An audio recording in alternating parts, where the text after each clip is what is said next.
I get the question all the time. How come I can jump higher some days than other? The answer is the central nervous system is fatigued on some days, and then other days it's firing those signals, to the brain faster and more efficiently. That is the reason.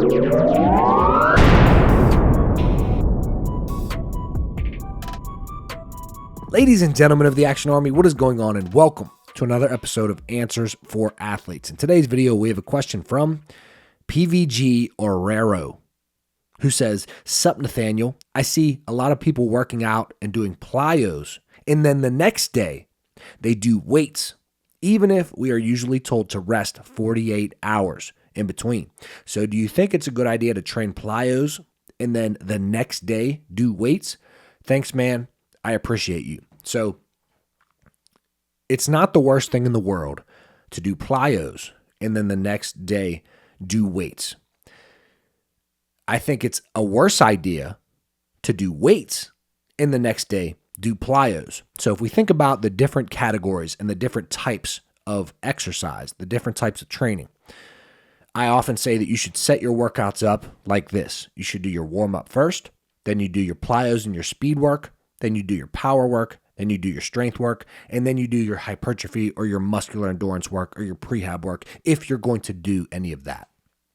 And the reason is because if we flip-flop the order, muscular strength and endurance and hypertrophy, muscular endurance and hypertrophy work would just fatigue us for the strength work. And then the strength work is going to fatigue us even more for that power work. And by the time we get to our plyos and our sprints and our speed work, we're really fatigued. And now we're doing, half effort, or it might be full effort, but we're doing fatigue jumps and fatigue sprints and fatigued plyometrics. So the best thing to do is your warm-up, then your plyos and your speed, then your power, then your strength, and then your hypertrophy and your muscular endurance, because then nothing interferes.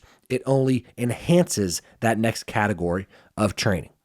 So I think that, back to my point, I think that doing a plyometric session, which if we look at that category, plyometrics and speed work, sure, it's going to fatigue you, right? Anything that you do, especially if you're doing high-level plyometrics, it's going to fatigue you. But if you're smart, you're not going super high volume, and you're not doing plyos and speed work past the point of which you see a drop-off in performance. You're not doing fatigue jumps and fatigued sprints. So in that case, the next day, you're going to be ready and available to do strength work.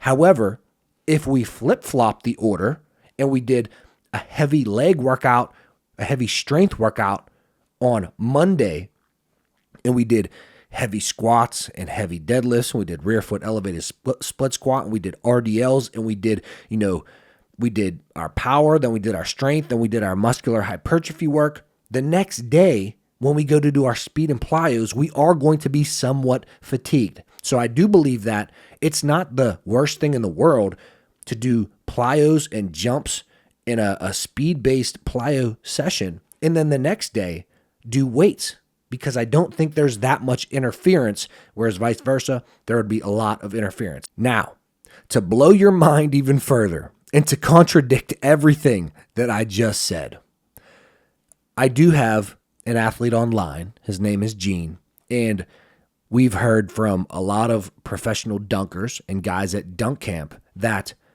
they like to do a heavy strength session or a heavy squat session, and then the next day do their jumps. And they see their highest jumps when they do a heavy squat session the day before. Now, the central nervous system is tricky, right?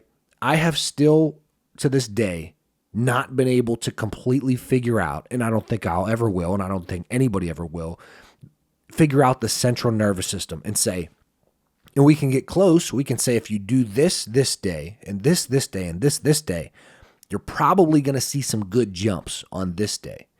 But someday, like I get the question all the time, how come I can jump higher some days than other? The answer is the central nervous system is fatigued on some days, and then other days it's firing those signals, to the brain faster and more efficiently. That is the reason. But to really get everything, set out, the perfect days and the perfect times where if I do this, then I get this result. If I do that, then I get this result. They can get pretty close, but it's hard to get 100%. But my point is, I have an athlete online who likes to do heavy squats or a heavy leg day, and then the next day do his jumps. And he does see very high jumps on that next day. And this could be because of post-activation potentiation.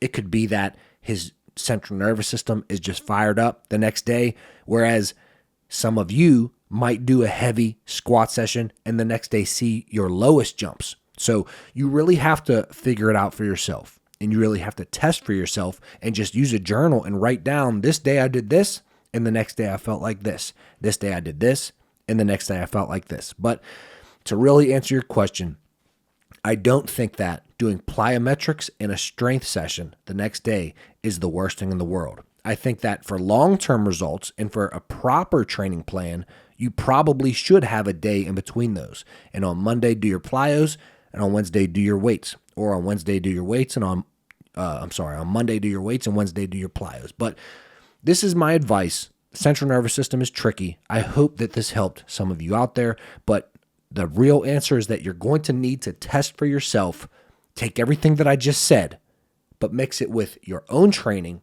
and your own thoughts and your own findings and come to your own conclusion. That's it for this video. Leave your question down below if you want me to answer it in a video just like this, and I will see you tomorrow at 9 a.m. Eastern Standard Time. Peace.